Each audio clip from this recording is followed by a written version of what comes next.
আমি আমার নাম্বার আসবে কি আসবে না, আল্লাহ তাআলা হুজুরের সওয়ারিমে আমাকে নিবে কি নিবে না, আমার সাথী সঙ্গী তো বেশি তাকতবর আছে, হ্যাঁ না, বলবান আছে, আমি কিছু কমজোর আছি, اللہ تعالیٰ قبول کربے کی کربے نا. تو اس غم میں وہ کانتا رہتا تھا، روتا رہتا تھا، نبی کے عشق میں روتا رہتا تھا. تو سنو، جو عاشق نبی ہوتا ہے اللہ اسے ایسے ویسے نہیں رکھتا، چن کر حبیب کبریا کی بارگاہ میں پیش کر دیتا.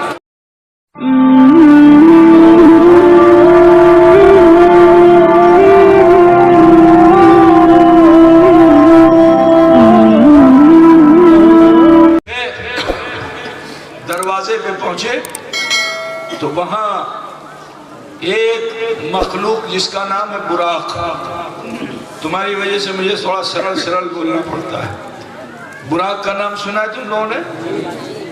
اللہ تعالیٰ نے ایک لمحے کی سواری کے لیے حضور سے کتنی بھالوباسا اللہ کرتا ہے. میں تم کو تھوڑا سا سمجھا دوں کہ جیسے تمہارے وہاں کا چیف منسٹر ہے، ہندوستان کا پرائم منسٹر ہے، پریسیڈنٹ آف انڈیا ہے، تو پروٹوکال ایک ہوتا ہے. تو اس پروٹوکال میں ایک ہی طرح کی بہت سی گاڑیاں لا کے لگا دی جاتی ہے. قدرت بچے سے نا ایک ہی طرح کی بہت سی گاڑیاں لگا دی، 20 گاڑی 25 گاڑی، جگہ قافلہ جاتا ہے 2500 گاڑی جاتی ہے. اب جس کو پروٹوکال دیا گیا ہے وہ جس گاڑی کو پسند کرے گا وہ اسی بیٹھے گا. بجھ گیا کہ نہیں بجھ گیا؟ تو اللہ تعالیٰ نے اپنے حبیب سید عالم صلی اللہ علیہ وسلم کے لیے ایک دو نہیں 70,000 براق کو تخلیق فرمایا تھا. کتو بولو بابا، 70,000 براق کو. لیکن سارے براق بہت تن و من تھے، اور یہ جو براق آیا تھا یہ ان میں کمزور تھا. ہوتا ہے نا جیسے گائے ایک بہت موٹی ہوتی ہے، ایک تھوڑا پتلی ہوتی ہے، ایک فربا ہوتی ہے، غیر فربا ہوتی ہے نا. تو براق میں بھی کچھ ایسے تھے کہ جو بڑے تن و من تھے، یہ ان میں تھوڑا کم تھا. تو یہ کانتا رہتا تھا، حضور سے بھالوباسا اس کو تھی، تو یہ کانتا رہتا تھا، আমি আমার নাম্বার আসবে কি আসবে না, আল্লাহ তাআলা হুজুরের সওয়ারিমে আমাকে নিবে কি নিবে না, আমার সাথী সঙ্গী তো বেশি তাকতবর আছে, হ্যাঁ না, বলবান আছে, আমি কিছু কমজোর আছি, আল্লাহ তাআলা কবুল করবে কি করবে না. تو اس غم میں وہ کانتا رہتا تھا، روتا رہتا تھا، نبی کے عشق میں روتا رہتا تھا. تو سنو، جو عاشق نبی ہوتا ہے اللہ اسے ایسے ویسے نہیں رکھتا، چن کر حبیب کبریا کی بارگاہ میں پیش کر دیتا. تو وہ براق جو کمزور تھا اللہ نے اسی کو چنا. اور کتنا کمزور تھا کہ ایک لمحہ بھی نہیں لگا معلوم ہوا مکے سے بیت المقدس.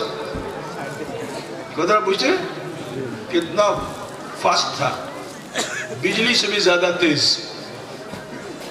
بجلی بجھتا ہے نا، لائٹ آتی ہے ودن سیکنڈ معلوم آ گئے، جہاں گریڈ ہے وہاں آن کیا گیا تو 1 سیکنڈ بھی نہیں لگتا اور یہاں لائٹ آ جاتی. اس سے بھی زیادہ تیز وہ. جب حضور وہاں پہنچے تو دیکھو اس نے حضور کو تو کبھی دیکھا نہیں تھا، تصور کرتا تھا حضور کیسے ہوں گے، میرے محبوب کیسے ہوں گے، میرے آقا کیسے ہوں گے، تصور کرتا تھا. تو نبی کے حسن و جمال کو جب اس براق نے دیکھا نا تو خوشی سے بلند ہو گیا.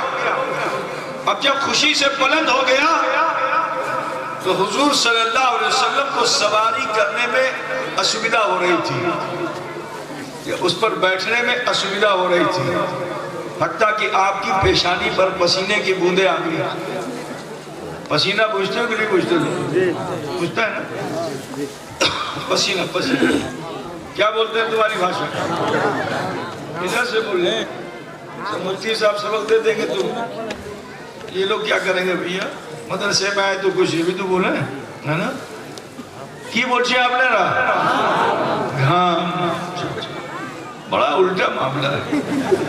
ہمارے وہاں گھام کہتے ہیں، گاؤں دیہات کے لوگ گھام کہتے ہیں جب سورج تیز ہوتا ہے، گرمی زیادہ ہوتی ہے تو اس کو گھام بولتے ہیں، اور تمہارے وہاں گرمی کے اثر سے پسینہ نکلے تو اس کو گھام بولتے ہیں۔ تو بنگلہ میں اور ہندی میں یہ فرق ہے نا؟ اب وہ پسینے کی بوندیں جو ٹپکنے لگی، آج لوگ کہتے ہیں نبی مر کے مٹی میں مل گئے، تو میں ان کو لمحہ فکریہ دیتا ہوں کہ تم نبی کو مر کے مٹی میں مل گئے کہہ رہے ہو، ارے دیکھو نبی کے پیشانی سے نکلا ہوا وہ پسینہ جب زمین میں کی مٹی میں ملنے جا رہا تھا تو خدائے وحدہ لا شریک کو یہ گوارا نہ ہوا کہ میرے حبیب کا پسینہ وہ مٹی میں مل جائے، تو اللہ نے زمین کو حکم دے دیا کہ زمین پھٹ جا۔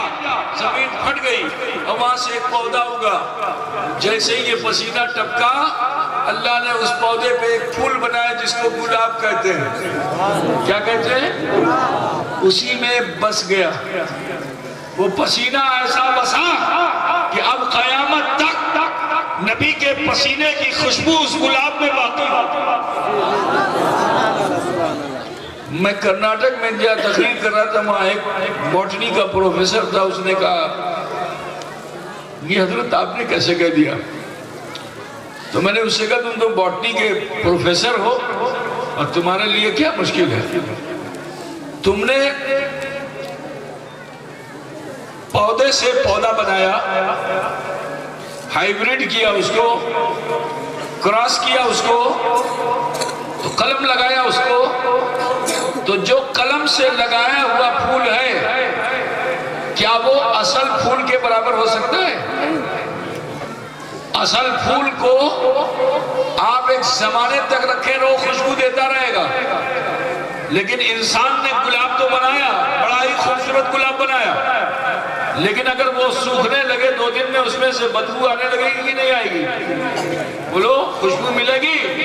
نہیں ملے گی۔ میں نے کہا دیکھو جو اصل ہے اس کی خوشبو کو قیامت تک کے لیے خدا نے محفوظ رکھا ہے، تم نے تحقیق کر کے اسی سے قلم بنایا، اور قلم بنا کر کے تم نے پودے کو ترویج و اشاعت اس کی وہ بڑھا پھلا وہ پھولا، پھول تو بہت بڑا آیا لیکن خوشبو نہیں آئی ہے، خوشبو نہیں آئی ہے۔